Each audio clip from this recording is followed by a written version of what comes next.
गेल्या काही महिन्यांपासून कोल्हापूर शहर आणि उपनगर अनेक ठिकाणी डॉक्टरांकडून एजंटच्या मार्फत ग्राहक मिळवून बेकायदेशीरपणे गर्भलिंग निदान आणि गर्भपात करण्याचे प्रकार घडत आहेत. यापूर्वी सामाजिक कार्यकर्त्यांच्या तक्रारीवरून शहरात तसेच उपनगरात पोलिसांनी वैद्यकीय पथकाच्या मदतीने कारवाई केली होती.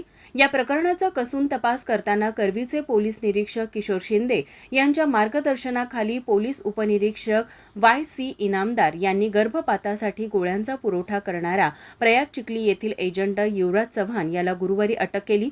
न्यायालयाने त्याला 3 दिवसांची पोलीस कोठडी सुनावली आहे.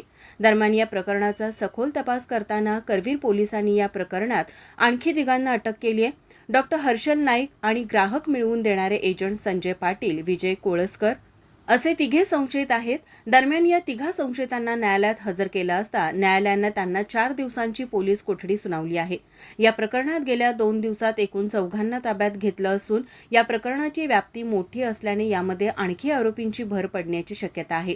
अशा घटना दिवसेंदिवस वाढत असून त्याचा पर्दाफाश लवकरात लवकर करणे गरजेचे आहे. माझा महाराष्ट्र कोल्हापूर.